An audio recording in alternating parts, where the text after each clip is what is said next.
Hi, this is Michael Buffer, and welcome to the BoxHard Podcast. Hello, everyone. This is Mikey Garcia. Yo, it's your boy, the odd guy himself, Malik King Scott. Hi, I'm Charlie Edwards. This is Fast Eddie Chambers, and you're listening to the BoxHard Podcast with my main man, Joey Coastman. Hello everybody and welcome to episode 125 of the BoxHard Podcast. I'm your host Joey Coastman. I'm joined as always by my partner in crime, the elusive Mr. Ayaz Sumra. Ayaz, welcome to the show, my friend. How are you doing? I'm good, Joey. Yourself? Very good, my friend. Very good. Right. This is going to be a bumper show. It really is. We've got for you two undefeated world champions that will be, coming on as a guest and all the rest of it.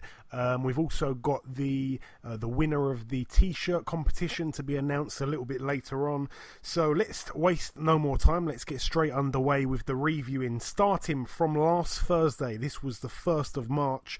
This one happened over in Tokyo, Japan. The rematch for the WBC World Bantamweight title. It was crazy because Luis Nery, who was in one corner, he actually beat Yamanaka for the belt. And then, of course, he failed a drugs test. He wasn't really penalised. He wasn't banned or anything like that. I think he had a fight in the...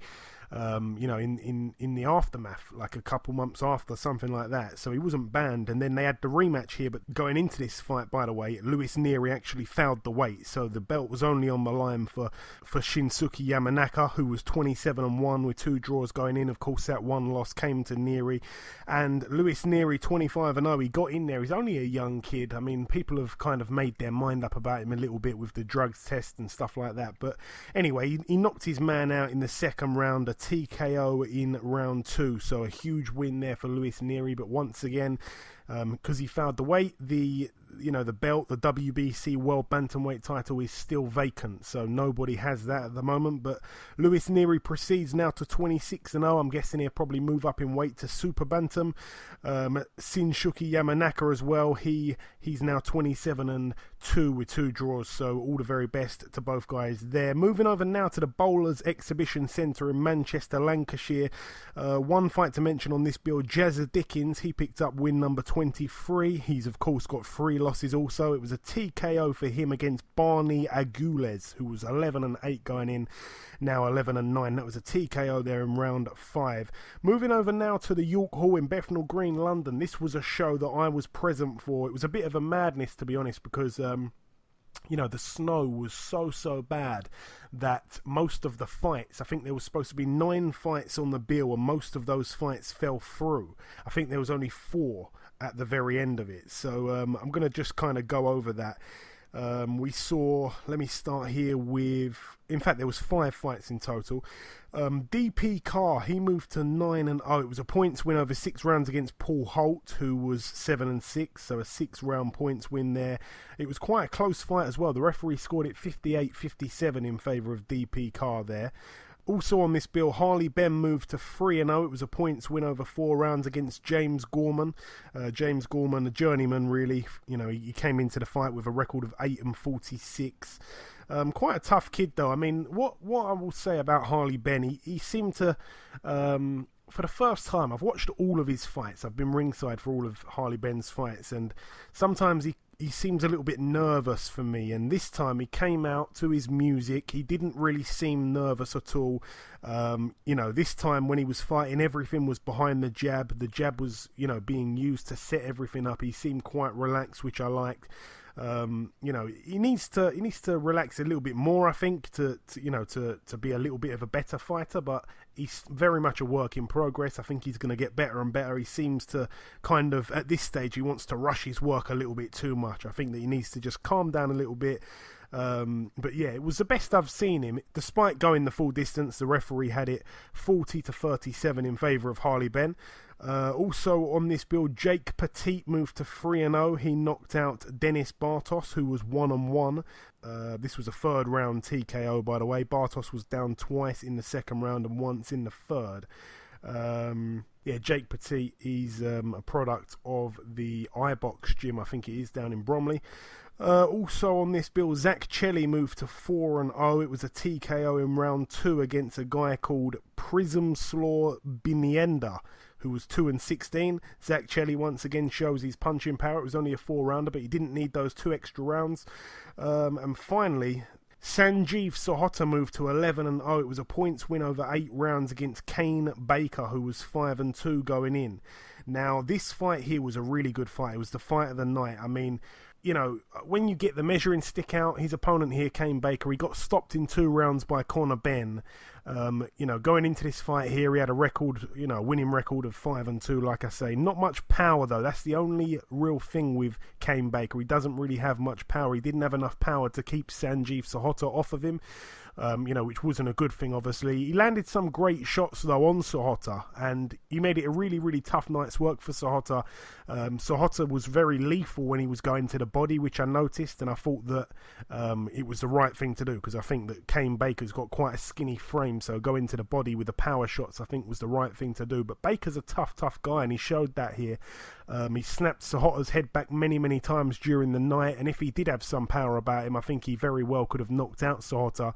You know, once again, Sahota was showing me not too much defence. I've criticised him for that in the past. I think that Sahota had quite a big edge in power, and that was really the difference. But, you know, Baker was definitely well in the fight, and it was the best fight of the night, like I say. But going into the 7th round, it was an 8-rounder. Going into the 7th round, it was a very, very tight fight.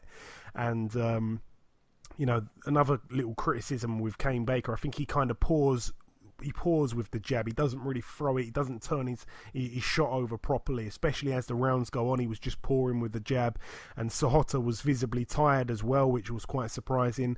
But yeah, as the fight went on, Baker seemed to look the fresher. And in the 8th round and the final round, like I say, it was a very good round for Sahota. He found a bit of a second wind, and I think that Baker's gum shield came out once or twice. He was really, really tired, but it was still a super close fight. The referee scored the bout 77-76 in favour of Sahota, so he just about got it by the skin of his teeth there. And I think certainly if Baker won the last round, I'd have definitely gave him the fight, because I think he fought out of his skin. And I don't really like to do it too much, but he got out the ring and I had to literally touch gloves with him. I said, like, well fought, mate, you know. And his girlfriend was watching ringside, which I never think's a good thing for boxers to bring their girlfriends into fights with them, you know, especially if, you know, you're a big underdog like he would have been. So she was getting all nervous, and she actually tapped me on the shoulder at one point and tried to get me to send a message to the corner to ask if Kane Baker's nose was okay and stuff like that, you know. You know, your spouses and stuff like that, and, you know, your family, they get really sensitive, of course. You can't blame them. So I don't think it was a great idea, you know, for his girlfriend to be there. But yeah, it was what it was. I think that to some degree Kane Baker exposed Sanjeev Sahota a little bit more, and I don't really rate Sahota too much. I think he's definitely an exciting fighter, but certainly, you know, he's not a world beater at all, and he's very easy to hit Sahota. But anyway, that's it for that, Bill. Moving over now to Germany. One fight to mention over here, Avni Yildirim picked up the WBC International Super Middleweight title against Derek Edwards. Derek Edwards is a man that knocked out Badu Jack all those years ago.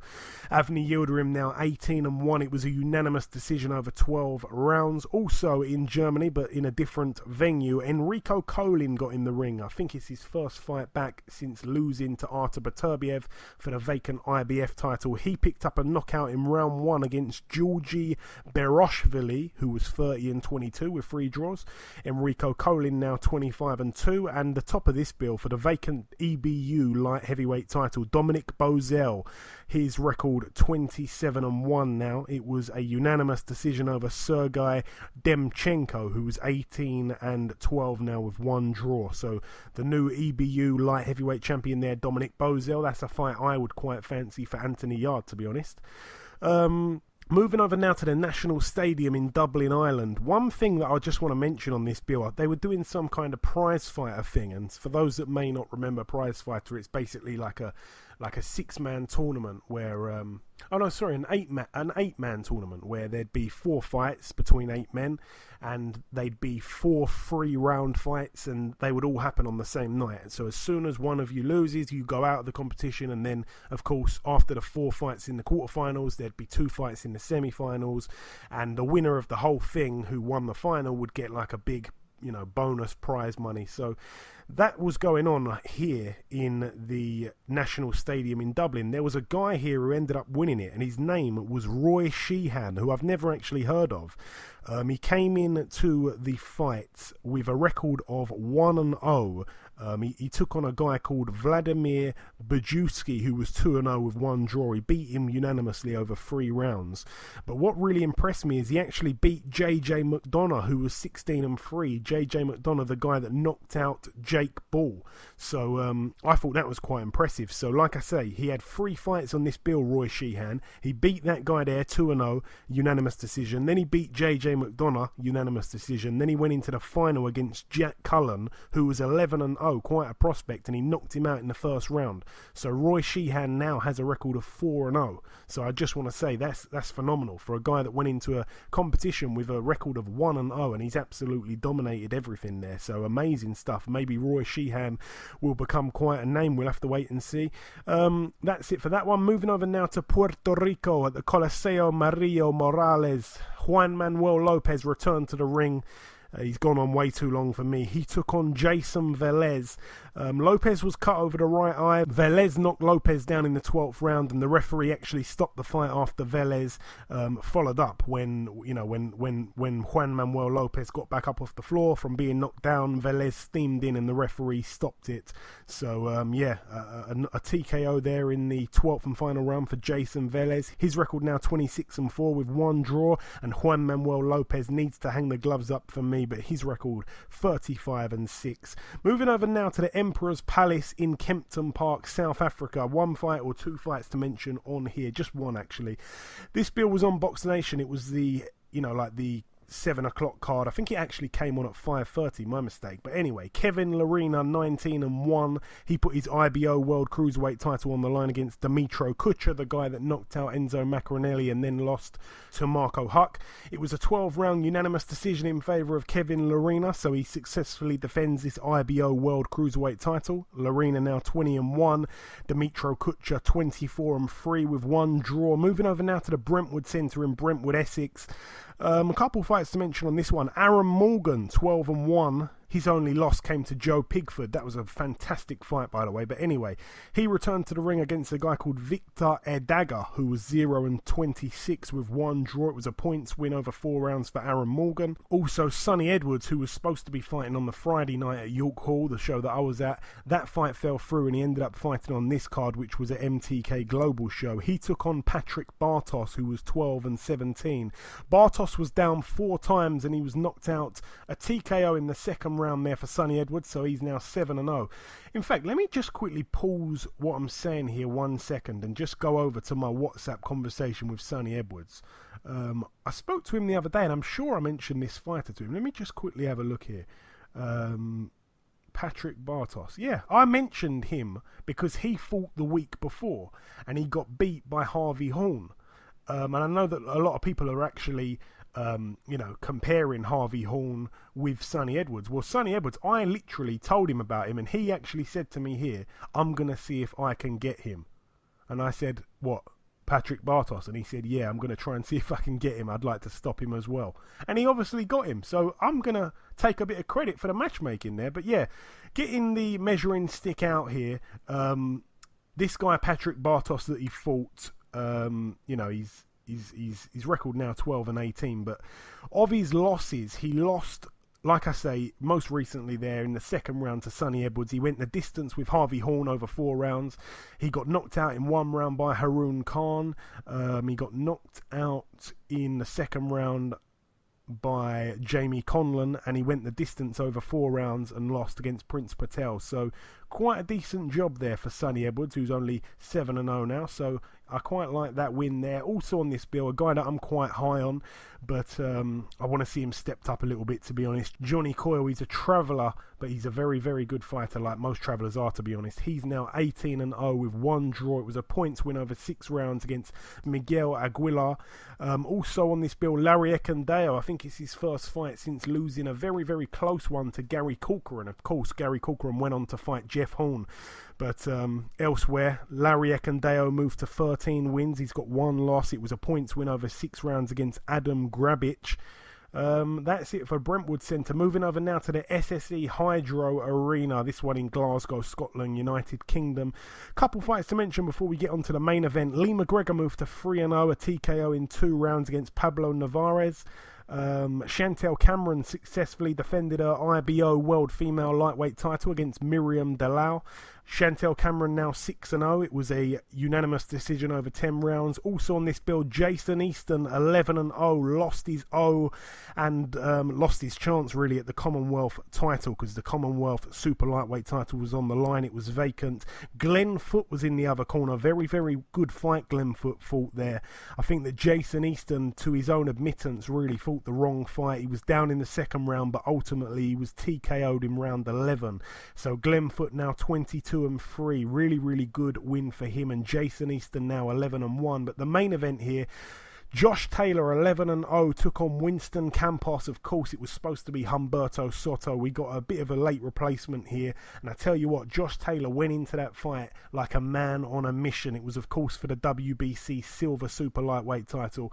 Ayaz, what did you make of Josh Taylor's performance? A brilliant, brilliant win, I felt.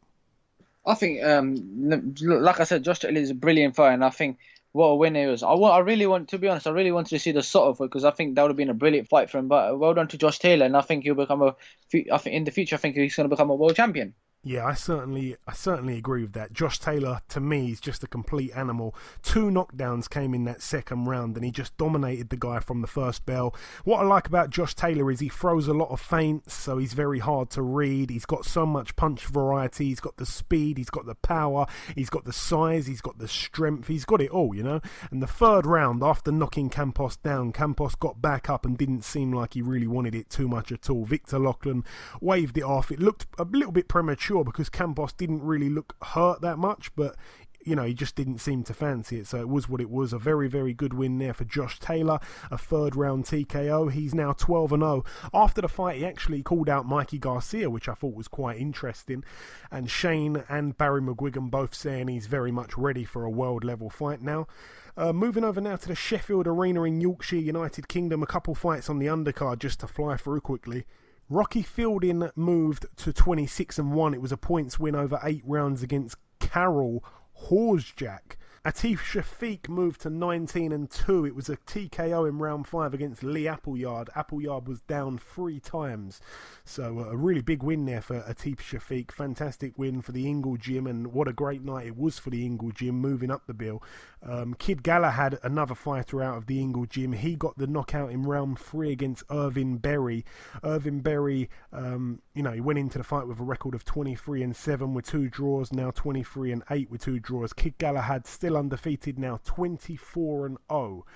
I just want to say on Kid Galahad, I mean, he really, really impressed me. I think that what we should do again is to get the measuring stick out. Huge punching Nicholas Walters, who everybody knows is the Axeman. He can really chop people down. He needed 6 rounds to get rid of Irvin Berry. Kid Galahad did it in 3, and it was an overhand left straight down the pipe. He hit the guy with the same shot a few seconds earlier, and it was like a 1-2 that got through at first that jolted the guy's head back, and then he hit him with another 1-2, exactly the same punch, but a little bit more ferociousness on it, a little bit more power, and that was the fight ender.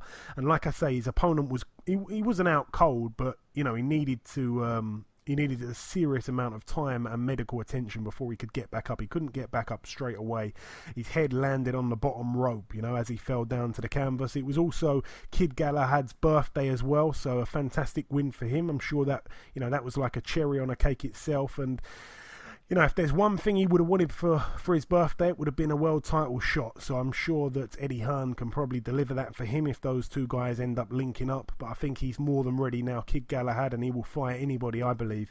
Moving up the bill once again, Lemroy Thomas came over for the rematch with Dave Allen for the Commonwealth Heavyweight title. Lemroy Thomas 22-4, Dave Allen 12-3 with 1 draw. It was a technical draw at the end because Dave Allen had such a bad cut from an accidental head clash in the very first round. Very very disappointing thing here for Dave Allen. Ayaz, obviously we know him well. He's been on this show many, many times. But, you know, the shape Dave Allen was in, he put in so much work. He's been, you know, so hungry for this fight. And it's such a shame that it fell through when he was actually in the ring. I mean, when I say it fell through, obviously the fight went ahead, but it had to be stopped in that manner. No one would have wanted that.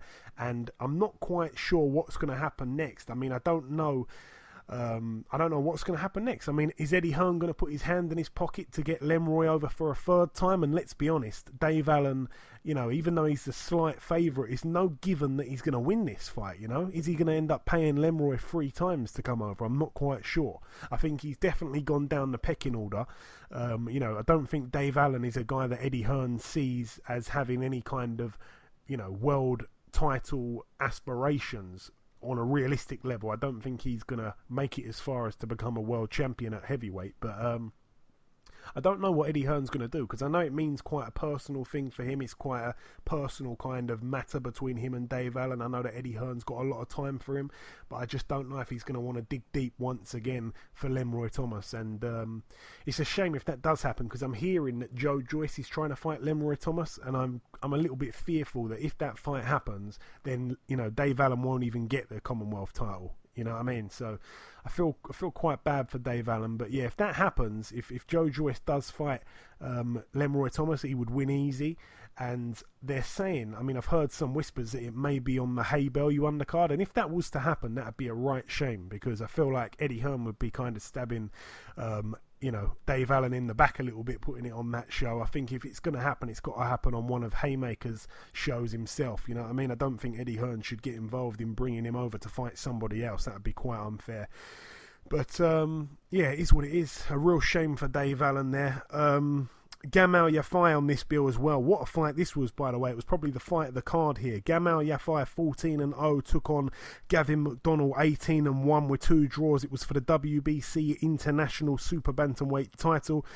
It was a really high-risk, low-reward fight, I felt, for Gavin McDonnell. Yafai was obviously the up-and-coming, unbeaten prospect, and Gavin McDonnell only lost at world level, but the puncher was supposed to be Gamal Yafai. That probably was the case, but in the 12th round, Gavin McDonnell looked so close to stopping Gamal Yafai. I mean, he was so much better conditioned. I was so pleased for Gavin McDonnell as well, because it was like a bit of a make or break fight for him. I think his stocks will go up with that win there, and I think that, you know, he was a massive underdog in the bookies and he upset the odds nicely. I think quite a few of his mates actually betted on him to win on points. You know, he's a great guy, Gavin McDonnell. Again, we had him on a few weeks ago. He really deserves this win here. But fitness played a massive part. He's such a fit guy. He really does, you know, he really does put the graft in the gym. I know that for sure. And the experience played a part as well, what I will say. But yeah, Gamal Yafai is a tough guy. He will come again stronger. He will learn from that, I'm sure. But it wasn't like he disgraced himself. He did fairly well also. But credit to both guys, because I think it was a very, very risky fight, more so for Gavin McDonnell. Because, you know, if he lost that fight, where would he go from there, really? But Kell Brook now in the main event, 36-2, taking on Sergey Rabchenko, 29-2. A knockout in 2 rounds for Kell Brook. It was for the vacant WBC Silver Super Welterweight title. I'm going to go over to you firstly, Ayaz. What did you make of Kell Brook's performance here? Obviously, the first thing before this fight, I was worrying about Kell Brooks. I wanted to see how much of the eye will affect him. But let me say something. In this fight, he proved it, that he got rid of all the demons that was in his head. That because obviously when he fought the Errol Spence fight, he was worried about the eye. Now when he came to Rabchenko fight, he performed really, really good. You can see it. When he was fighting at 147, it was hard for him to make weight. And now when he's moved up to 154, you can see he was boxing very, very good. His jab was brilliant. And in the second round, it's the uppercut when he knocked out Rabchenko. Now that was a brilliant, brilliant knockout. Now they're saying that he's coming back in the ring again in June. Now they're saying he may fight Jermell Charlo next. Personally, I wouldn't take the Jermell Charlo fight. I think it's a bit too early because he's new to the weight. Rabchenko was just a step up. I think one more fight and then I reckon he should fight Charlo. I don't think he should go in there and fight Charlo. But well done to Kell Brook, and I think he's a great addition to the 154 division. But personally, I wouldn't take on Charlo in June. Yeah, it was short and sweet from Kell Brook in many ways. I mean, he was only 3 weeks away from his last win being 2 years previous. So it had almost been 2 years since his last win. And that was against Kevin Bizier back in March 2016. But yeah, short right hook to the forehead / temple of Rabchenko was the fight finisher. I still want to see at least one more fight before he fights Charlo. I think I'm with you on that one, Ayaz. June might be a little bit too early for Kell Brook. I mean, I'd still like him to perhaps have the one fight before that, I think, just to kind of go in there with someone who's a bit more legit world level than Rabchenko. I've got nothing against Rabchenko, but, you know, it is what it was. I think he was going to win that fight quite easy anyway. I know that they'd sparred many rounds before as well, so he certainly knew what he was going to get. Maybe we should ask that question actually to the listeners. If you're listening and you want to send in your suggestion, who should Kell Brook fight in the meantime while he's waiting for, Jermell Charlo? Perhaps a fight with Jermell Charlo could happen at some point later on in 2018, maybe the back end, maybe October time, something like that. Who should Kell Brook fight in the meantime? Who do you think would be a good test for him? But anyways, just before we move on from this bill, I just want to say also, I forgot to kind of mention that Dave Allen, when they stopped it from the head clash, it was a bit of a shame because I think at the time, I know that you can't really score a round until it's completed, but I think Lemroy was certainly winning the round. But, you know, he hadn't really put a dent in Dave Allen, but I think he was working the jab quite well. He threw more, he landed more, but yeah, it was a shame because they didn't even let Dave Allen finish the round. There was only I don't know how many seconds, but a few seconds left in that first round, and it would have been good to see if the corner could have worked on it and perhaps, you know, got the bleeding to stop. They had time to do that, but they didn't even give him a chance, so it was very, very disappointing there. And it's a huge blow to him. But yeah, that's it for the Sheffield Arena card. Moving out now stateside to the Barclays Center, Brooklyn, New York, USA. Couple fights to mention here. I'm going to start with the undercard. Gary Antoine Russell, that's the younger brother of Gary Russell, the world champion. He picked up a TKO in round 2 against a guy that was unbeaten called Keeson Freeman, who was 4-0. But yeah, Gary Antoine Russell is now 4-0 himself. What else was on this undercard? I think there was supposed to be a fight on here with Willie Monroe Jr., if I'm not mistaken. Let me just quickly try and see if that did actually take place, because I heard it was, then I heard it wasn't. I'm going to have to just quickly check that. Bear with me. Yes, he picked up a unanimous decision win over 8 rounds against Carlos Galvan. It was a shutout win for Willie Monroe Jr., so it's good to see him back to winning ways. Also on the bill, Sergey Derevianchenko moved to 12-0. He made his opponent retire on his stall after 6 rounds. His opponent was Deshaun Johnson, whose record is now 22-23. So it seemed like a bit of a one-way beating there for Sergey Derevianchenko. I'd like to see him stepped up, really, to be honest. Even though he's only had 12 fights now, he's a great fighter. I want to see him in with some of the big names already. Also on this bill, Jose Uzcategui. Now, this was a strange fight. He took on Andre Durrell in the rematch, of course, for the interim IBF World Super Middleweight title. This was bizarre. Obviously, it was a rematch, like I say. Thankfully, Andre Durrell's uncle was nowhere to be seen. But anyway, at the end of 8 rounds, Andre Durrell's corner, or Andre Durrell himself, I suppose you could say, retired on his stall. Now, this is what I saw in the fight. I mean, Durrell came out with quite a good jab in the first round, and I think that on the jabs, I probably gave him the first round. I think the second round, Uzcategui landed some good power punches, and that made him get the second on my card. But the third round, once again, not much in that third round until the last second of the round, where it looked like Durrell's knee almost touched down from a little combination from Uzcategui. I say a little one, obviously he hits quite hard, so I think he probably scraped the third just on the, on the last couple of seconds there, Uzcategui. And, Uzcategui, what was surprising me is he was slipping shots moving forward, which I think is a very rare talent in boxing. I've never seen him do that, and there's not many fighters that can do that. James DeGale, when he was in his prime, was one that could do that, slipping shots going forward. But everything from Durrell was, it seemed to be all like, pitter-patter kind of shots. Like, Uzcategui looked the much better fighter in there, the much more meaningful fighter in there. And the thing about Uzcategui, he's very unorthodox. And at the end of round 4, Durrell was shaking his head. And that was the first kind of inkling we got to where he was, starting to moan. He's become quite famous, unfortunately, for moaning all the time.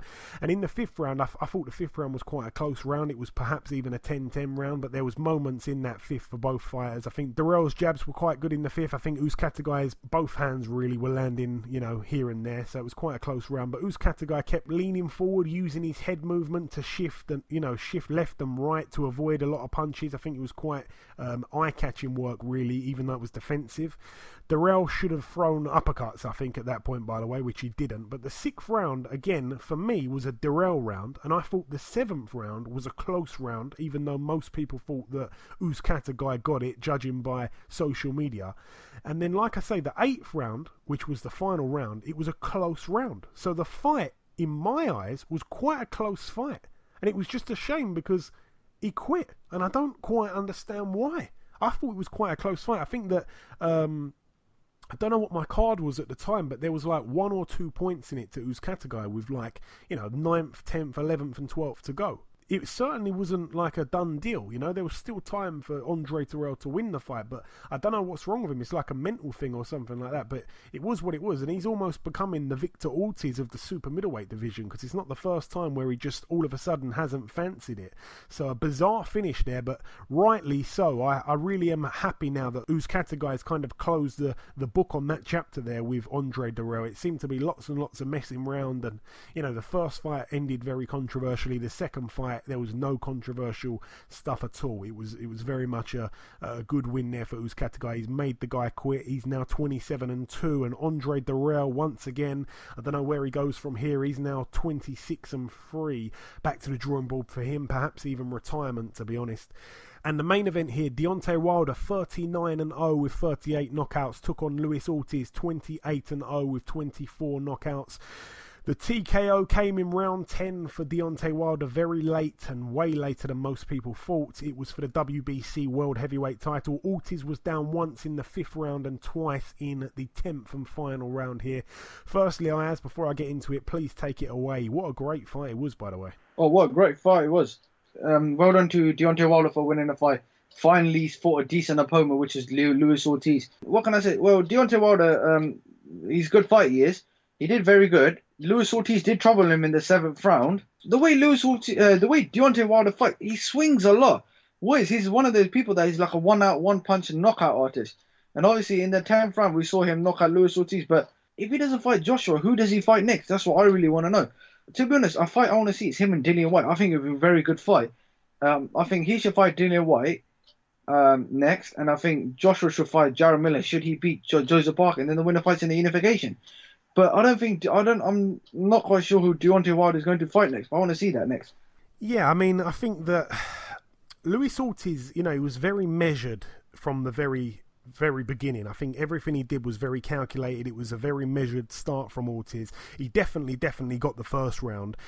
Some people were scoring it a bit wildly, I thought. I mean, Wilder just seemed to be tapping Ortiz's gloves with his jab sometimes. It's like he wasn't even trying to connect with Ortiz's body or face or anything. And, he let the right hand go once, and I think it came close. I think this was like the first or second round. It came close because he just wasn't throwing the right in the early rounds. He let it go once. It came close, but it missed. And Ortiz seemed to be really, really making Wilder think in there, which, again, I don't know how deep his thinking really goes, because I don't think Wilder's got the best boxing brain. But yeah, Wilder's stance once again looks really weird with those big wide legs, and when I say wide, I'm not talking about how wide his actual legs are. I mean how wide they, how far apart they are when he stands off. And he had the low guard as well.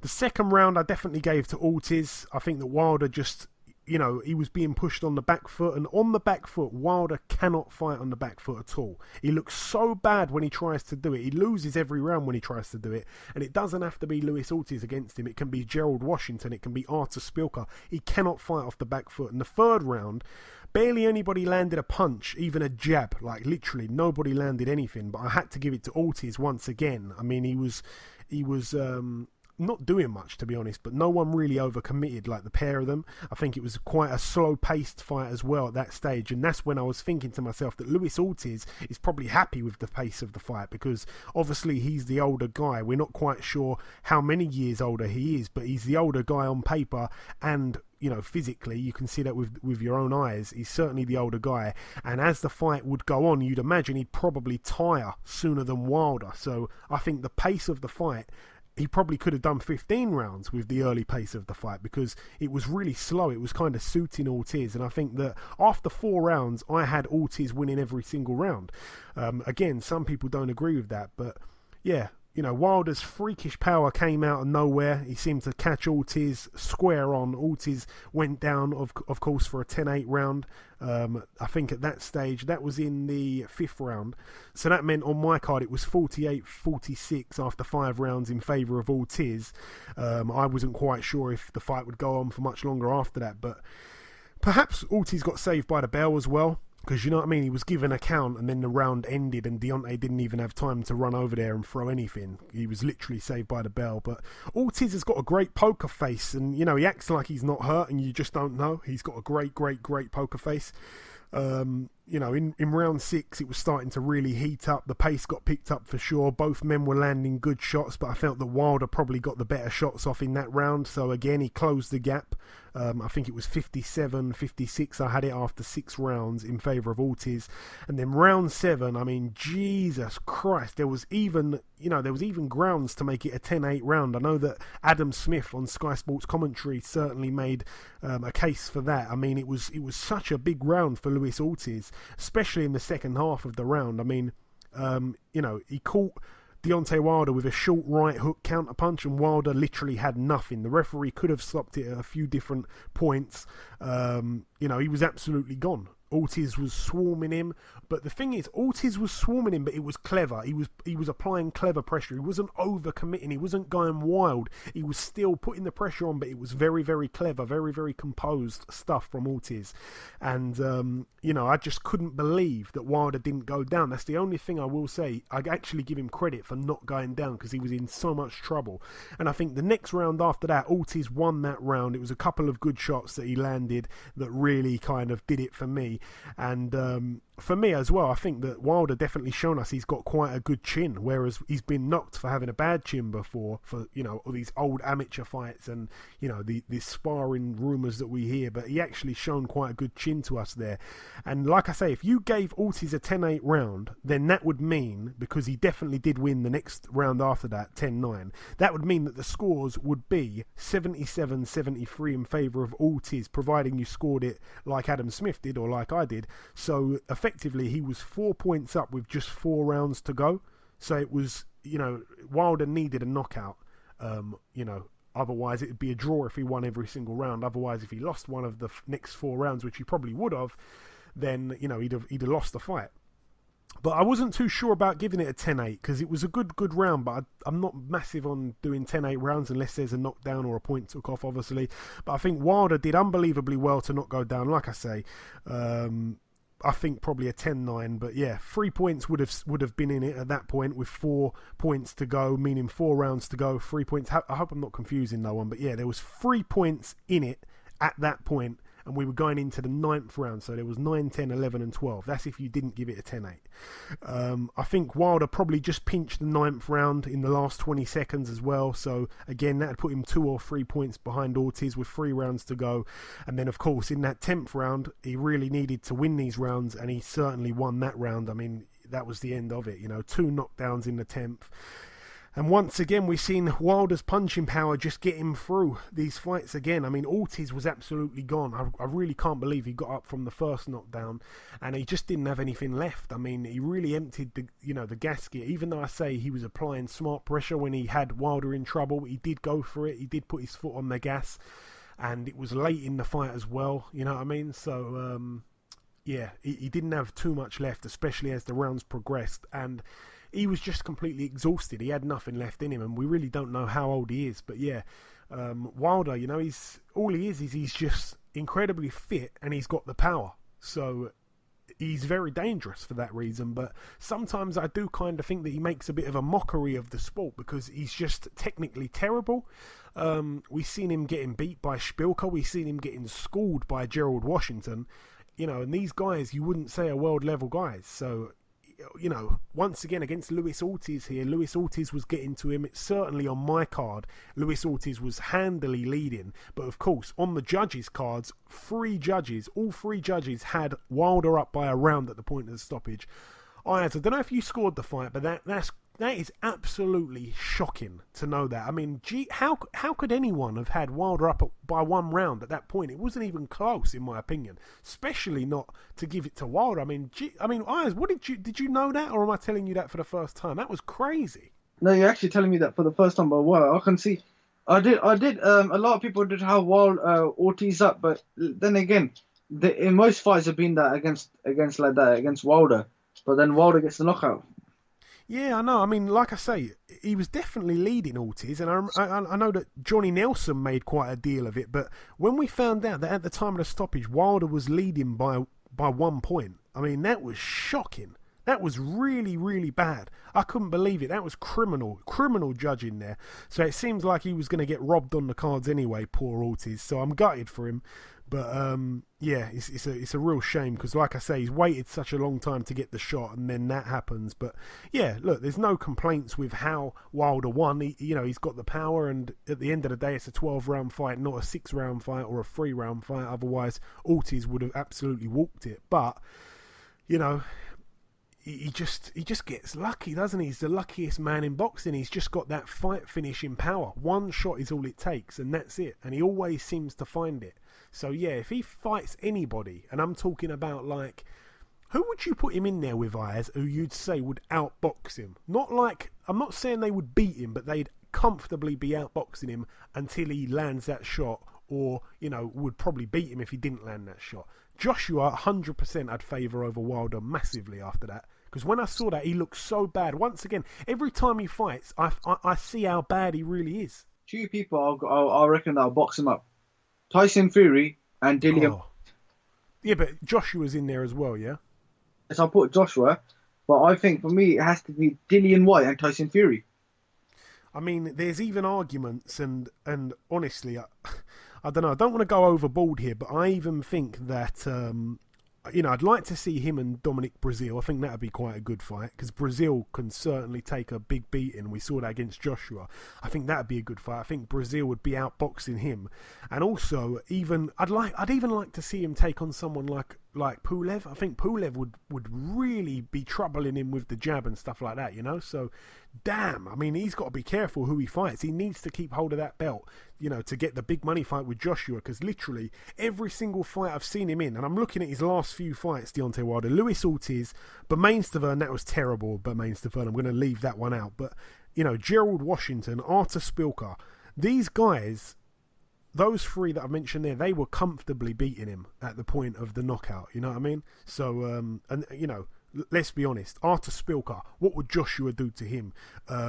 Gerald Washington, what would Joshua do to him? Luis Ortiz, fair enough, he's a danger man, but this is crazy, man. I mean, oh boy, there's so much wrong with Deontay Wilder. He's just literally an accident waiting to happen. He's 40-0 now. It's unbelievable, with 39 knockouts. But yeah, he certainly should be getting more credit from the, from the American fans and stuff like that, because he's got everything, hasn't he? He's got the good looks, he's got all the tattoos, he's got a chiseled body, he's got that power, he's got the he's got great marketability. He's got a great persona. He's got a great attitude. The way he is, he's kind of flashy. He's funny. He's started to do these rhymes now as well. You know what I mean? He's very colourful, very charismatic. So yeah, I'd like to see him really get some more credit from some of the other sports fans and stuff like that. But that's it for the Brooklyn card. Moving over now to another part of New York. We're going to mention the Madison Square Garden card in the theatre. That's the theatre in Madison Square Garden. Few fights to mention over here. Firstly, heavyweight prospect Cassius Chaney moved to 12-0. It was a KO in round 2 against Tim Washington, who was 6-5 going in. Also on this bill, the brother of Devon Alexander, Vaughan Alexander, he moved to 12-0, a unanimous decision against Devon Lee over 10 rounds. He's now 12-0. Also on this build, Dimitri Bivol 12-0 took on Sullivan Barrera 21-1. It was a TKO in the 12th and final round for Dimitri Bivol. He now becomes the second man to beat Sullivan Barrera, and he also does something that the great Andre Ward couldn't do. He got the stoppage, and of course he defended successfully his WBA World Light Heavyweight title. Now this fight here, I felt that the first round, it was very cagey, very cautious work from both men. I think that Bivol landed a really good combination at the end of the first round, and the second round Bivol was cut by his right eye. It was unclear to really see on the replay. I think that they were saying it was a head clash. I wasn't too sure, but the second round, certainly Bivol really won that round. It wasn't massive, but he certainly landed the better shots. It was a really good round though, and you know, the cut seemed to kind of wake Bivol up a little bit. Since the cut happened, he was really focused. I think that Barrera showed a great defense. I'm talking American now. He showed a great defense for like the first time in a few of his recent fights. Like I say, he'd been down quite a few times, hadn't he? But yeah, Bivol was struggling to get through Barrera's guard in the early part of the fight. Even though he was winning the rounds, he was struggling to break him up properly, which was quite surprising. I think he picks his shots really well, Bivol, so that's what was quite surprising, that he couldn't really get through with some of the big ones. The third round, Bivol won that round. In the fourth round, Bivol landed a great left hook that had Sullivan Barrera in trouble for a few seconds while Bivol was letting his hands go. In the fifth round, Bivol went looking for Barrera in that round. Really hard punches and quick punches. But again, none of those rounds so far were like huge rounds. Even though he was winning everything, they were still quite competitive. I don't want to be too harsh on Sullivan Barrera. They were all relatively close, but you definitely have to edge it to Bivol. There wasn't too much variety from Bivol, I felt. I think that some people are kind of overhyping this win. I think that everything he throws, most of the time anyways, to the head. Like pretty much all of his shots were straight shots as well, like in the first half of the fight. The seventh round, quite a big round for Bivol. I think he demonstrated some great in and out boxing, landing his shots and stepping out of range, then jumping back into range, landing a few more. All of that while avoiding Barrera's punches as well. He showed some great footwork, Bivol, which I haven't really seen much of from him before. I think that Barrera didn't really have much success to the head at all the whole night. Literally got through with like a few shots here and there, but he was mainly getting through to the body of Bivol a few times, but nothing really troubled Bivol. I think that Barrera was simply second best really to everything. But yeah, both men had only gone 12 rounds once before. Barrera seemed to tire a little bit over the stretch. You can't really blame him. I think in the later rounds, Bivol developed a big bulge near his temple. It was quite a grotesque kind of swelling there, but thankfully for him, it came in the late part of the fight. Very, very calm corner work from Bivol's team as well. I noticed they were very, very calm, and Bivol himself was remaining calm in between rounds. But yeah, the stoppage came in the 12th round for Bivol. It was a 1-2 combination. Barrera barely beat the count, but Harvey Dock waved it off because Barrera was extremely unsteady on his feet. But yeah, I feel bad for Barrera because it's the fourth time he's been dropped in his last 5 fights, and it was looking like he would survive the distance without being dropped. And Bivol was supposed to be this huge puncher, but unfortunately, like I said last week, Bivol probably, if he was going to knock Barrera down, he'd probably have enough power to keep him on the ground, which he certainly did here. Well, even though, Barrera got up kind of thing, he couldn't carry on, so you get my point. But yeah, dominant performance by Bivol looking at it after the whole fight. I mean, he's certainly the real deal. Barrera's going to keep coming, I'm sure, because he's a tough contender no matter what. But yeah, I think Bivol showed he's the real deal. He put on a bit of a clinic. When I say that he wasn't getting through with some of his early stuff, and he came on really strong in the later part of the fight, at no point was Barrera able to land clean stuff on Bivol as well. So when I say, he did put on quite a clinic, it wasn't just offensively, but also defensively as well. He really showed a lot. So I'm really, really impressed with Bivol. But yeah, the main event now, Sergey Kovalev 31-2 with 1 draw, took on Igor Mikhalkin 21-1. Both men, of course, Russian fighters. This one was for the Eurasian Boxing Parliament light heavyweight title, which I haven't seen before, and also the WBO World Light Heavyweight title. To be honest, I mean, I didn't really realise until the fight actually was happening that Mikhalkin was a southpaw. I didn't know too much about him, but the last time Kovalev fought a southpaw was back in 2014 when he took on Blake Caparello from Australia, and Kovalev won the fight in 2 rounds, but he got put down himself in the first round. But yeah, Kovalev, he threw every shot with intent very early. Like every shot he threw, it was with huge intent, lots and lots of power behind every shot. He didn't really respect McCorkin's power, and he basically walked through him. I think he got a little bit too eager in the third. He took a few decent shots himself, including overhand right from McCorkin. But McCorkin was a tough cookie, definitely showed his toughness, but he didn't really have the power. And McCorkin was happy to stand and trade with Kovalev, which I thought was quite surprising also. He's got a lot of balls, but yeah, Kovalev left himself open quite a lot. In the end, he took quite a lot of shots, like I say, but nothing really bothered him. You'd have to wonder if McCorkin was a much bigger puncher than what he was, what would have happened. But then again, on the same stroke, if you like, Kovalev probably wouldn't have been as open if he was fighting somebody else with a bigger punch, like perhaps Adonis Stevenson, somebody like that. But yeah, there was a bad cut on McCorkin's nose, and just under his right eye there was a bad cut as well. I think both cuts were caused literally like simultaneously, like one after the other in about 2 seconds. I think the main damaging shot was a huge left hook from Kovalev in that 6th round. But yeah, in the 7th round, Kovalev continued to beat McCorkin up, and with about 30 seconds to go in the 7th round, referee Steve Willis decided to stop the fight because of the uncontrollable bleeding from McCorkin's eye. But yeah, very fast-paced fight, I felt. Not really super impressed with Kovalev, though. I think I was expecting him to get his man out of there earlier than the 7th round, and also I had a bet going on as well that he'd get him out before 6 rounds, and I was going to earn quite big, but he actually got him out after 7, so I was a little bit annoyed with Kovalev. But yeah, that's it for the reviewing. Sorry that it's dragged on so much. It's now time, just before we wrap up part 1, to welcome our very first guest.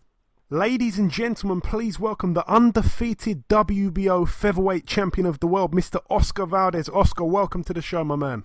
Thank you. Thank you for having me. It's always a pleasure. Hey, it's always my pleasure, my friend. So, Oscar, we last spoke back in November. A few weeks before that, you had defended your title, but at the time when we spoke, we weren't too sure what was going to be happening next for you. I did ask you about your opinion on the British featherweights, and you said that if you could choose out of all of the British guys, you'd like to fight Lee Selby most because he's got a title, and maybe after Lee Selby, you'd perhaps take on Carl Frampton. However, it's none of those two. It's going to be Scott Quigg. So tell us, Oscar, how and when did this fight come around? And obviously, it's a voluntary defense, this one, right? Well, I got the news at the beginning of this year. It was great news because he's a tough fighter. He's a great name. He has a great name. He has a lot of fans behind him, and just pretty much a great fighter. So I know it's going to be a tough fight, but we'll be more than prepared to put up a good show this March 10th. And of course, the fight will take place at the StubHub Center in Carson, California. Oscar, what do you know about Scott Quigg? A man that obviously, he left the UK, he moved his home to the United States to train under Freddie Roach out of the Wildcard Boxing Gym.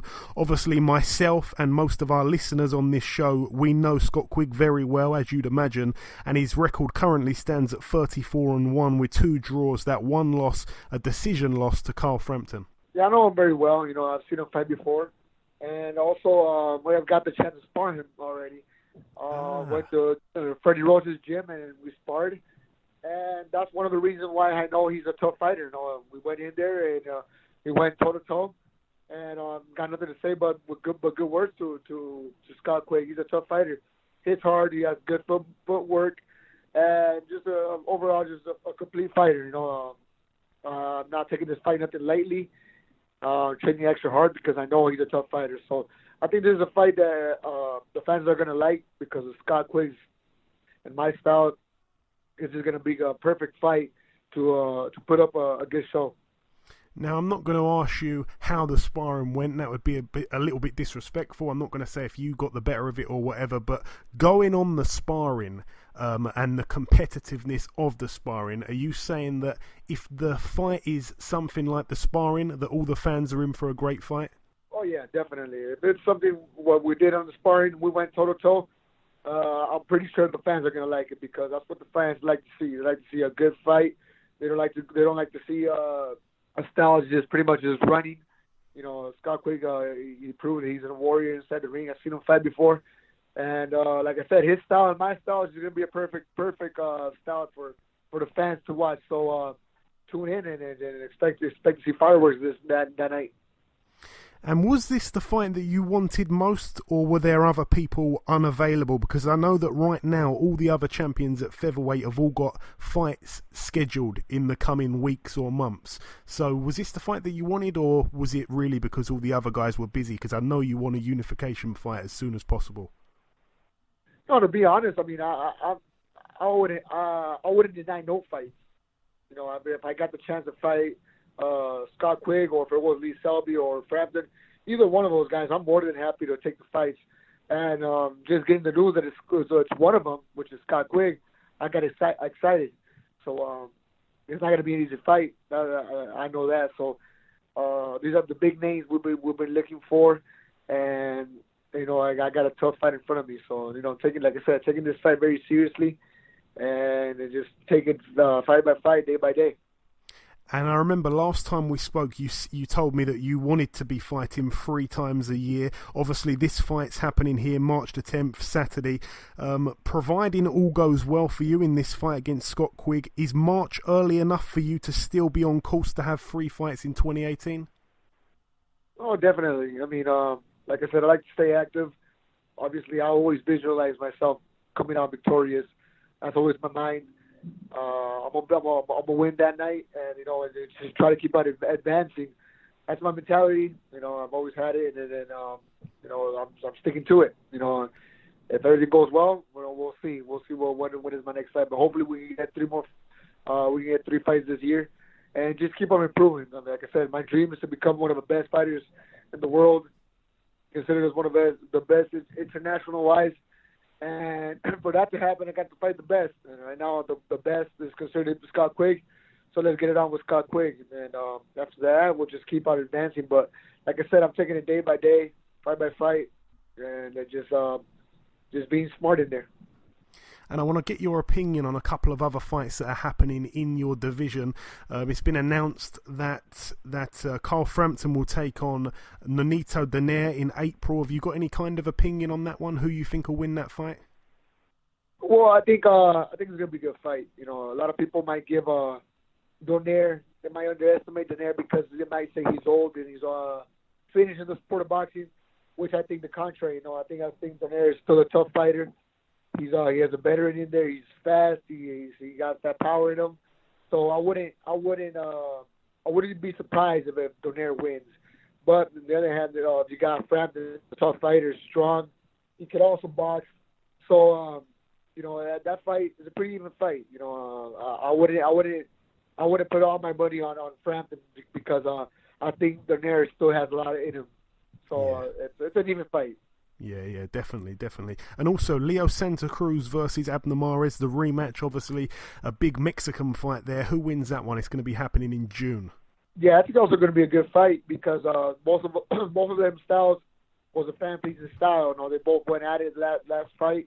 I don't know. That's a tough one to pick because I think Abner Mares did the wrong fight when he fought Leo Santa Cruz. Maybe if he changed up his style a little bit, tries to box more, maybe he has a chance to beat Santa Cruz this time. You know, it could turn out to be a trilogy for them. So you know, just wishing both of the best. You know, let the best man win. And coming down to the last couple of questions now, Oscar, when we last spoke, when I posted the interview online, some people were saying to me, how did you not ask Oscar about his crazy pets? I heard that you had a pet alligator. Is this true? This is true, yes. What? I don't know where to start. How? Why? What? Well, it all started when I was a kid. And, you know, I turned on the TV and you would have the crocodile hunter, Steve Irwin. So I've always, ever since I was a kid, I've had a passion for animals. One particular, a crocodile, an alligator.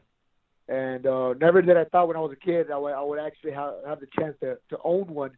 But yeah, you know, growing up, I got the chance, you know, walking in the streets of Mexico, and found a spot where they actually sold one. It was the size of a lizard at the time in 2008, and that's where it all started. Bought it from right there, and now it's started. It would fit in the palm of my hand. Now it's bigger than me if I lay down. Wow. So you've still got the alligator then, yeah? Oh yes, definitely. What does he eat, Oscar? Is it a he? Is it a she? At first he started eating little fishes. Then years later, he started eating little rats. then from rats he went from hamsters, then from hamsters it's away from chicken. So now we feed him chicken, and to be honest, now he pretty much eats on his own because I have him in my ranch back in Mexico, and it's a little pond. So apparently a lot of birds don't see him when he's at the pond. The birds go down and drink water, and he just feeds off them. So it's the animal that's very cheap to have because he eats on his own. Wow, that is incredible. What's his name, by the way? The name is Steve because of I admired a lot. It was my one of my idols growing up was Steve Irwin. So Steve Irwin had just passed away at the time, and I named him after him, Steve Irwin. Excellent. Well, shout out to Steve the Crocodile from me. And finally, just before I let you go, Oscar, I just want to ask you your prediction for this fight against Scott Quigg Saturday. You don't have to give us one if you don't want to, but how do you see your arm being raised? I always, it doesn't matter if it's a knockout, it doesn't matter if it's a decision. I visualize myself with my hands up, coming victorious. But one thing for sure, I've always said this, and I will never promise anybody a knockout. What I will promise everybody is to give my best effort inside the ring and try to put up a good fight. So everybody can expect fireworks that night, March 10th. Absolutely. I always expect fireworks from you, my friend. But listen, it's always a pleasure speaking with you. Thank you for your time. Best of luck for Saturday, and we'll catch up again soon. No problem, man. Anytime. Okay, now it's time for part 2 on this week's show. This part, as always, the news part. Ayaz, please bring us in the latest news, my friend. Josh Kelly will fight Carlos Molina on the undercard of Anthony Joshua versus Joseph Parker. Yeah, of course, at the end of the month, March 31st in Cardiff, former world champion at 154, Carlos Molina. A man that, if I'm not mistaken, I think he prefers to fight at 147. I don't think he was ever really like a big 154 fighter. I think he didn't really like fighting there, but he did actually end up winning a world title. Of course, he's got a bit of a story behind him as well. I think he got deported back to Mexico, after living in the US for literally all his life, or basically all his life. But yeah, we had him on the show quite a while back, and funny enough, now he's taking on Josh Kelly. I will say now, I'm going to let the listeners know that I've reached out to Carlos Molina about coming on the show at the same time as Josh Kelly, so I'd like to get them both on in some kind of like virtual face-to-face head-to-head kind of thing, because obviously Sky aren't going to do it because the fight's not that big, but yeah, I'm going to try to get them both on. Carlos Molina's the only guy that's got back to me thus far. He said he's up for that, so I've got to let him know when, and hopefully Josh Kelly is up for that as well. But yeah, it's going to be at 147, which I think Molina will probably like, and from what he said to me, he's very much up for that fight. But it's going to be a huge test for Josh Kelly in just a handful of fights. So yeah, I admire the step up. It's turning out to be a great bill, that one. Jamie McDonnell will defend his WBO World Bantamweight title against Naoya Inoue on May 25th in Japan.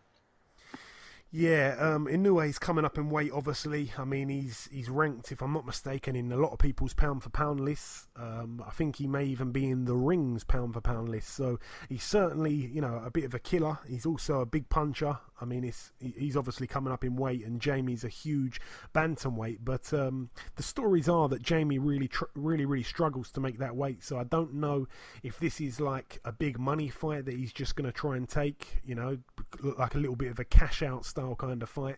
But yeah, he's a massive underdog. But I tell you what, I was speaking to someone yesterday about this fight, and they said to me, I would never write Jamie McDonnell off in any fight, and I second that, to be honest. I mean, he's proven a lot of people wrong many, many times. I think Jamie McDonnell is a very underrated boxer, like I've said many, many times. So we're certainly behind him, and we hope he can go out there to Japan and do the business. Tony Yoko has been suspended for anti-doping violation. Yeah, there's been some reports out of France that he's apparently missed 3 drug tests. I think they've tried to test him, and for whatever reason he's not took these tests. So because of that, they've decided to give him a 1-year ban now. So it's a real shame because if he has been doping, then it's obviously really bad, because he just won a gold medal in 2016 in the Olympics in Rio. So a very controversial one, by the way, over our man Joe Joyce. So they were talking about perhaps having a rematch in the pros. Well, yeah, he's going to be out for a year here, so it's a real halt, if you like. It's thrown a bit of a spanner in the works of his progression into the pro ranks. But listen, if he's been doping, then he deserves it, doesn't he? So Yeah, I'd like to see some more clarification on that situation, but it doesn't really look good for Tony Yoka, to be honest. Saul Canelo Alvarez has returned a positive sample for trace level of clenbuterol. Yeah, clenbuterol, that's the stuff that Lucas Brown had traces of in his system. We know what happened with Lucas Brown. You know, he was stripped of the heavyweight world title, but yeah, I mean, Canelo said that it was some contaminated meat, which we've heard many, many times now from some Mexican fighters. It seems like that's an excuse that gets them out of it. You know, it's wrong. There's no real way, I suppose, of telling, you know, how this stuff entered his system, whether he really did eat some contaminated meat or not. We're never going to probably know, and it's such a shame because he's one of the biggest names in boxing, and it's kind of crazy that the fight's still going ahead with Gennady Golovkin. I don't quite know how long this stuff is going to remain in his system for, or how long it's been in his system, or whatever it is, but, you know, surely that stuff should not be in his system come fight night on May 5th, because that would be, you know, really, really unfair. But, you know, he's just up for having the fight. He probably doesn't even care. He's a true fighter, unlike many guys.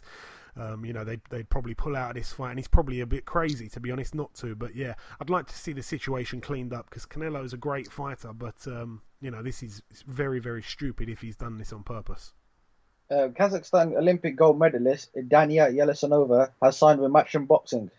Yeah, there was a press conference, I believe, in Kazakhstan at something crazy like 5 in the morning UK time a couple of days back. So yeah, he's the guy that won the gold medal in Rio in the welterweight division, if I'm not mistaken. He's just turned pro now, so he's going to be, you know, fighting on Eddie Hearn's shows. Obviously, being from Kazakhstan, there's probably not too much money going around, I'd imagine, unless you know, hooked up with some kind of Russian promoter. But obviously, Eddie Hearn's doing some great things, especially in Europe. He's certainly the number one promoter, you'd have to say, in Europe. So the guy's probably made a right move going with him, and it'd be interesting what Eddie Hearn does, because he's very good at building brands, and, you know, this guy's obviously not a household name or anything like that, and he probably doesn't speak English, so it'd be interesting to see what he does with him. But yeah, he's a guy that beat Josh Taylor in the amateurs, and he also was the guy that you know, that knocked Josh Kelly out of the Olympics in the first round. He didn't knock him out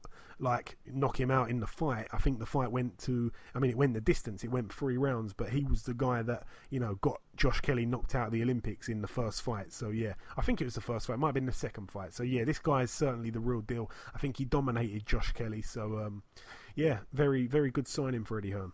Adrian Broner versus Omar Figueroa has been collapsed, and therefore Broner will fight Jesse Vargas.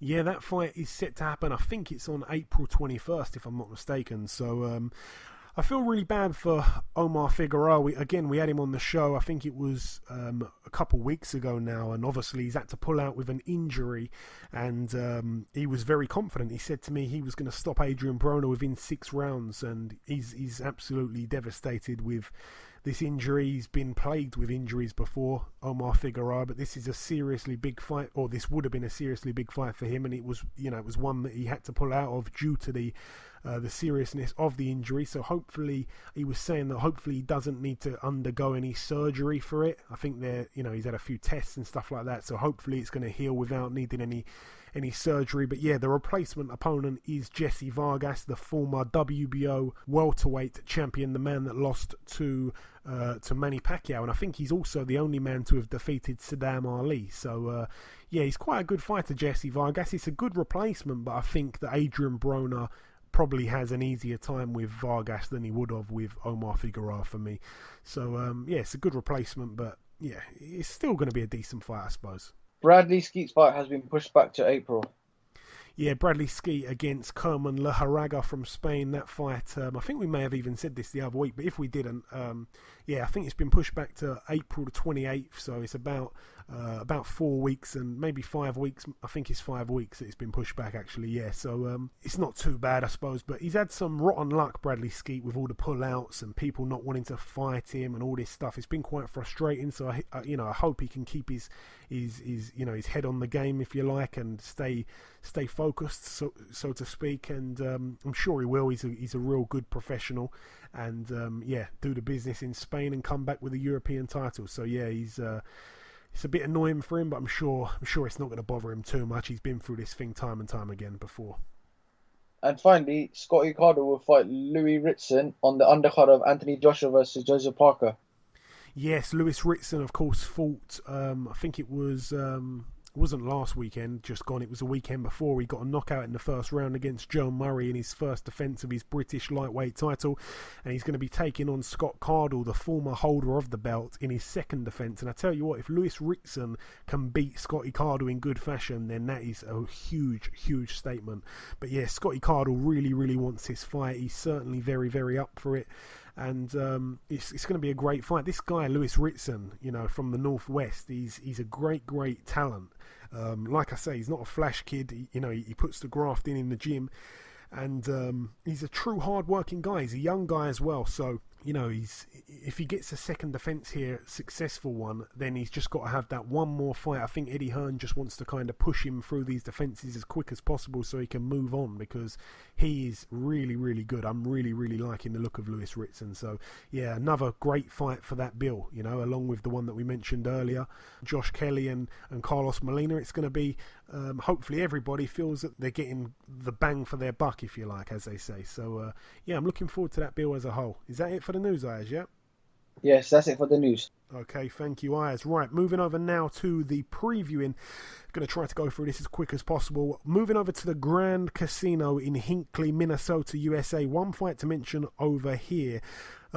Returning to the ring, I think he may have had one fight since losing to Jürgen Bremer, but it was the guy that was part of the super middleweight World Boxing Super Series tournament, the only entrant from the United States, Rob Brandt. He's in here against a guy called Colby Coulter, who's 12-11, but Rob Brandt's 22-1. You'd imagine that should be quite an easy win there for Rob Brandt. That's an 8-rounder there.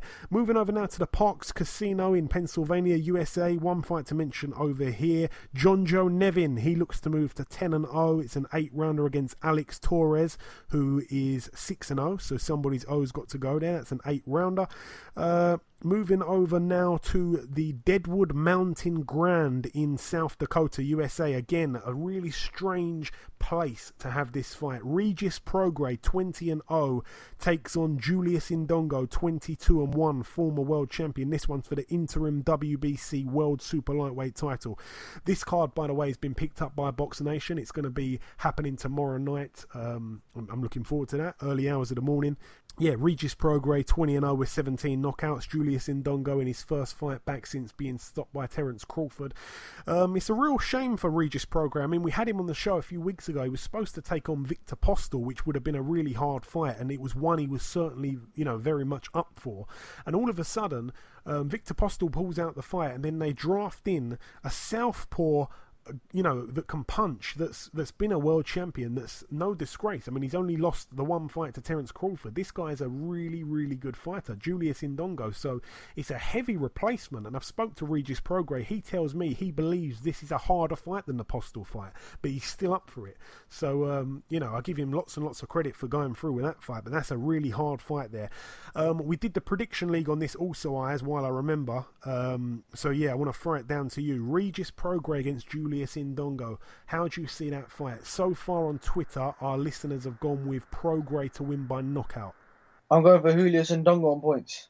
Okay, well, I'm going to go with Prograis to win by knockout as well. I think it could be quite late, but yeah, I'm going with the listeners on that. Yeah, that's it for that one. Moving over now to the Sture Arena in Denmark. One fight to mention over here. Dennis Chelan, he gets in the ring again. I think he hasn't fought since losing to Josh Warrington. His record 18-1 with 2 draws. He takes on Jesus Sanchez, who's 8-1. We're really scraping the barrel here, but moving over to Germany. One fight on here that really gets my interest. Tavel Pulev. This is the brother of Kubrat Pulev. He's a cruiserweight. He's 8-0 with 8 knockouts. He's in an 8-rounder against Valery Brudov, former opponent of Tony Bellew, a real puncher as well, Valery Brudov. I remember he had Bellew in some trouble, but he broke his foot in that fight as well. His record 44-13. He's really been round the block. What a fight that is, by the way. All the very best to both men there. What a fight. And moving over now to another part of Germany. One fight to mention over here. Kevin Johnson, the colourful heavyweight, 32-8 with one draw. He actually lives in Germany now, believe it or not. He fights for the IBO International Heavyweight title against a guy called Peter Milas, who's actually 10-0. He might be quite a good fighter. I'm not quite sure of that, but he's obviously, being 10-0, he's got 8 knockouts. He's 22 years old, which is quite unbelievable. But yeah, he's either going to be a really good fighter, and it's a great win for him if he does it, or he's not going to be any good and he's just a bit of a padded record for Kevin Johnson. Either way, all the very best to both men. Moving over now to another part of Germany, one fight to mention over here, another fight that's really gone under the radar. Jack Kulkai, 22-3, former world champion. He takes on our very own Craig Cunningham, 19-2. It's an 8-rounder there. What a great fight that one is. I mean, if Craig Cunningham can do the job, that'd be amazing, but it's a really hard ask for him, you'd have to say. Craig Cunningham, obviously the guy that beat Anthony Ogogo that night. Moving over now to the StubHub Center in Carson, California. This one's going to be on ESPN. I think also Sky Sports will be showing this bill as well. Couple fights to mention over here. Andy Ruiz Jr., 29-1. He's in an 8-rounder against Devin Vargas, 20-4. Andy Ruiz Jr., really a bit of an unlucky man. When he went over to New Zealand and fought Joseph Parker, he was quite unlucky in many people's eyes. He didn't get the verdict that night for the world title. Also on this bill, Mike Reed, 23-1. He's coming back. This is his first fight after losing to Ramirez, to Jose Ramirez. So this is a humongous fight back for him. 23-1. He's in a 10-rounder against Arnold Barboza Jr., who's 17-0 as well. So really throwing himself in the deep end there in his fight back after losing by knockout. So really take my hat off to him. Also on this bill, Andy Vences, who's 20-0, takes on Eric De Leon, who's 17-0. That's a great fight there. This one's for the WBC Continental Americas Super Featherweight title, also the vacant WBO International Super Featherweight title. And the main event here, the man that we spoke to earlier on in the show, Oscar Valdez, 23-0, puts his WBO World Featherweight title on the line against Scott Quigg, 34-1 with 2 draws. Scott Quigg, Ayaz, a man that has shared the ring in sparring with Oscar Valdez before. Oscar Valdez tells us that their styles match up really well and that they went toe-to-toe when they were sparring. But Scott Quigg's a tough guy. I mean, obviously, some people like to kind of get at him for losing to Carl Frampton because there was so much hate in the build-up in that fight. But really and truly, he fought most of the fight with a broken jaw, and he really came on strong in the second part of the fight. And Carl Frampton wasn't able to really, put him in any kind of trouble to where he was going to possibly get stopped. I think Scott Quigg's got some massive cojones, and I think it's a great fight. And certainly, it's not like a inevitable win here for Oscar Valdez. It's certainly going to be a close fight. How do you see it, though? We've gone to predictions on this also. I think it's going to be a very good fight. Oscar Valdez, this is Quigg. Oscar Valdez is a very good fighter, so is Scott Quigg. But Oscar Valdez is a 2012 Olympian. Scott Quigg isn't. Scott Quigg has been in some good fights, so is Oscar Valdez. But if I'm going to have to go with the win, I'm going to go Oscar Valdez on points, and I reckon it'll be a very tough fight for Quigg, but I'm going to go with Valdez win on points. It's a really thrilling fight, this one. I'm really looking forward to it. This one, like I say, going to be on Sky Sports. Our listeners on Twitter have actually gone with Scott Quigg to win on points, and after that they've gone with Valdez to win on points. So Valdez, who's obviously quite a puncher, and I think, if I'm not mistaken, for the last few fights he's either been down himself or put his opponent down, something like the last 7 or 8 fights in a row. So he's always in exciting fights. Valdez, I think I'm going to go with him to win on points. I don't see him stopping Scott Quigg, but if he does, then that's a humongous statement. It really is, because if he does something that Carl Frampton couldn't do, then that would be mega. But I think Scott Quigg, he's a tough guy. We've got to give him that at least. I think he goes the distance. But the listeners have gone with Quigg on points. Me and you agreeing, Ayaz, with Valdez on points. Moving over now to the Freeman Coliseum in San Antonio, Texas, USA. A few fights to mention on here. This one as well being shown on Box Nation. It was a bit of a last-minute deal. They're going to be showing fights on Friday night tomorrow, and then, of course, on Saturday night also. So it's a great time to be a Box Nation subscriber. This bill, though, let's go through the names here. We've got Josecito Lopez, 35-7, taking on Hector Munoz, who is 25-19 with 1 draw, an 8-rounder there. Brandon Figueroa, that's the brother of Omar Figueroa. He's 14-0. He's in an 8-rounder against Giovanni Delgado, who's 16-6. Mario Barrios, he's 20-0, a bit of a prospect. Well, very much a prospect. He's in a 10-rounder against Udi Bernardo, who's 23-2. That's a good fight there. Richard Comey is also on this bill. His record 25-2, really good fighter. He takes on Alejandro Luna, who's 22-0. This is a brilliant bill, by the way. Rancis Barthélemy, 26-0 for the vacant WBA World Super-Lightweight title, takes on Kirill Relik. Kirill Relik, of course, former opponent of Ricky Burns. His record 21-2. This is a rematch between those two as well. In the first fight, Barthélemy actually was down, and also I think Relik got knocked down as well, but it was quite a close fight. So certainly going to be a great rematch. And top of the bill, the man that we'll be speaking to in just a few moments time, Sergey Lipinets, 13-0 with 10 knockouts, takes on Mikey Garcia, 37-0. This one's for the IBF World Super-Lightweight title. Ayaz, what's your thoughts on that fight? Again, Lipinets really stepping up here. It's his first defence of the title. You've got to give him massive credit for taking on Mikey Garcia. But this, again, is Mikey Garcia's chance here to become a 4-weight world champion. Some stuff that, you know, boxers dream of winning a world title, but not many boxers dream of winning one in 4 different weight classes. It really is an elite short list of names that have done that. This is going to be a very good fight for Mikey Garcia. In my opinion, Mikey Garcia is one of the pound-for-pound fighters. Obviously, we've seen him fight. He's a puncher as well. He's a very good boxer. He's got a very good coach with him. He's a top fighter as well. But if I'm going to go for a win, I'm going to go for Mikey Garcia, and I reckon Mikey Garcia is going to win on points. Okay, well, that's interesting. I'm going to go with a Garcia knockout. Again, it kind of hurts me to say it because Mikey Garcia is a massive friend of the show, and Sergey Lipinets I'm just about to speak to. So, you know, I wish both men the best of luck. But if I have to give a prediction, which I do because we're quite forceful on this show, it is what it is. So yeah, it is. You know, that's the way I'm going to see it. I think Garcia knocks him out, and 75% of our listeners also agree with that. Nobody reckons that Lipinets is going to win on points at all. They're actually giving Lipinets a knockout chance just as much as Garcia to win on points. 13% going with both of those outcomes. But yeah, I'm going with the listeners with a Garcia knockout there. But what a fight that is. And like I say, I give Lipinets humongous credit for taking this fight. But that's really it for the previewing. Just before we bring in the second guest, it's time to announce the competition winner for the BoxHard Podcast t-shirt that we'll be sending out. This was a competition on Twitter. We simply just said to retweet the tweet, and you know, that's about it. But we've actually had 107 retweets. Quite a few boxers have retweeted it too, just to get us a few more retweets. But yeah, 107 people have entered, Ayaz. So you've got the names in the hat, all 107 of them in that little small hat that you've got there. So just give them a little scramble and pick out one name and let us know, or let myself and the listeners know, who's won the t-shirt this week. Right. The winner of the competition and the t-shirt is Nathan Moose. What's his Twitter handle, Ayaz? N_Moose. Okay, yes, I know that is. Yeah, he's been listening for quite a while now, so he's the winner.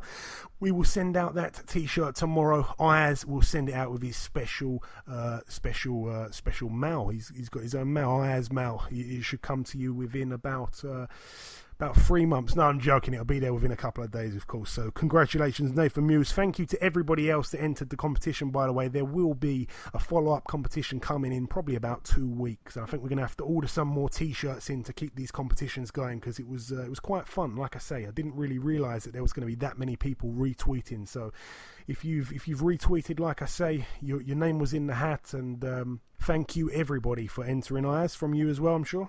Yeah, thank you very much. Excellent stuff. Right, just before we wrap up part 2, there's one last thing to do. That, of course, is to welcome our second and final guest.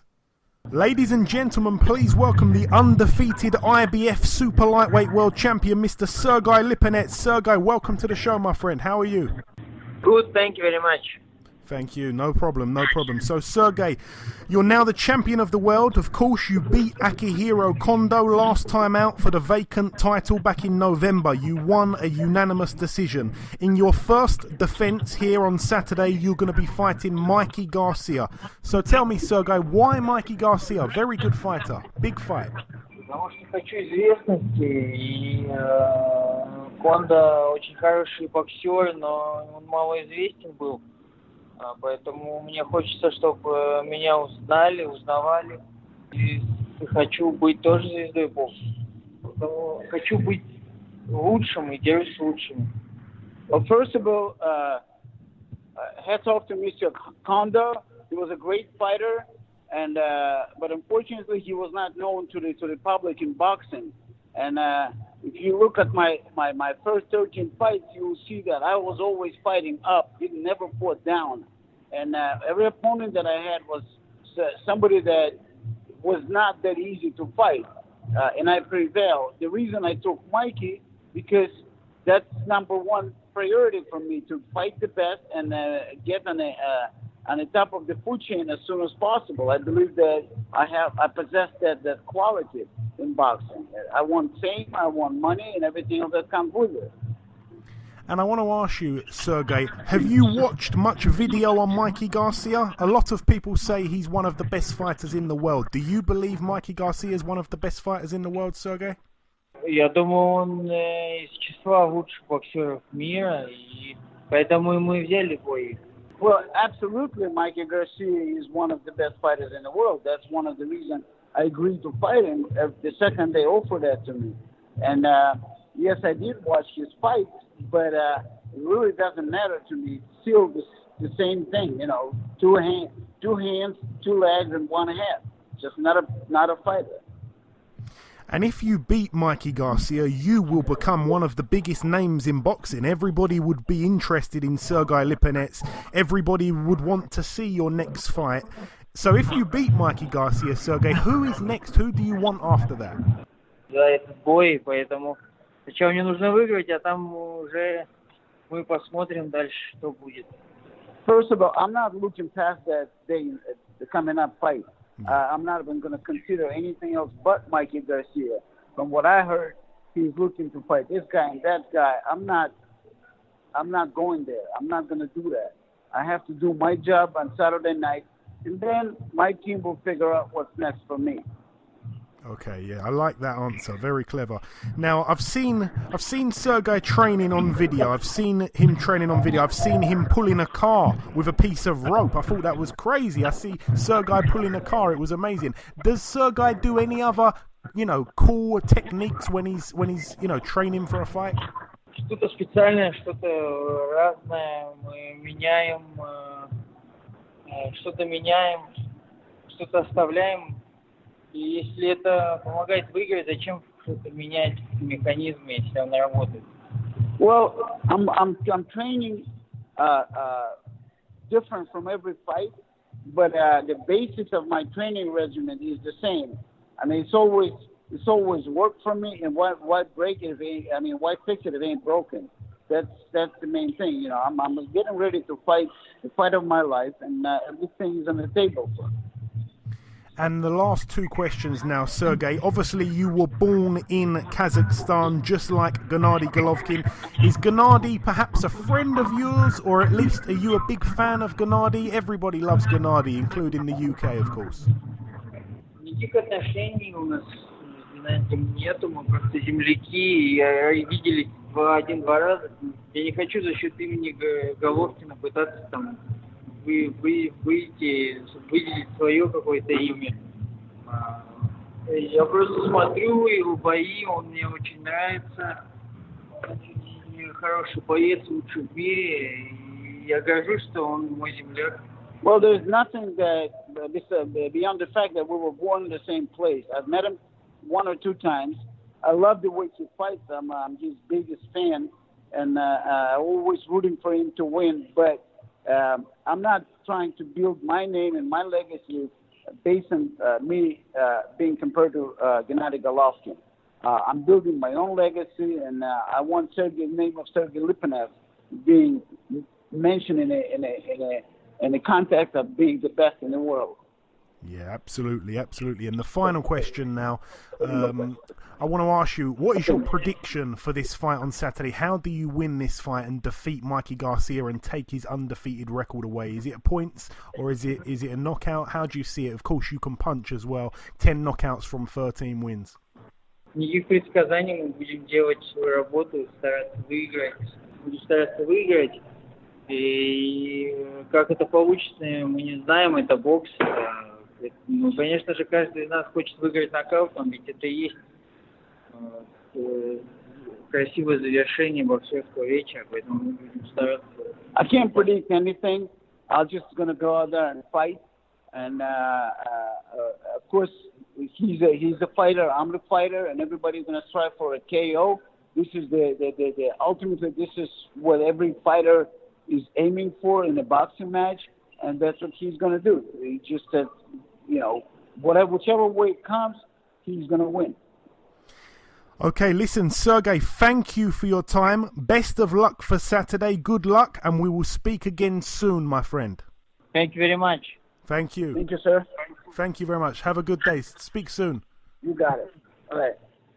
Okay, now it's time to conclude episode 125 of the BoxHard Podcast. I've been your host, Joey Coastman. Ayaz Sumra has been Ayaz Sumra. A big thank you to our two guests on this week's show, the undefeated WBO Featherweight World Champion, Mr. Oscar Valdez, and the undefeated IBF Super-Lightweight World Champion, Mr. Sergey Lipinets. Also, a little thank you to his translator, Alex, as well. The Prediction League currently stands at you, the listeners, in the lead with 30 points now, due to the fact that the listeners, and I want to say well done now for getting a full house of correct predictions last week, which was also what Ayaz did as well. Those picks, by the way, were Kovalev to win by knockout, Bivol to win by knockout, Josh Taylor to win by knockout, Kell Brook to win by knockout, and Wilder to win by knockout, which of course all happened. I missed it by one because I went with Ortiz to win by knockout, which nearly happened, by the way.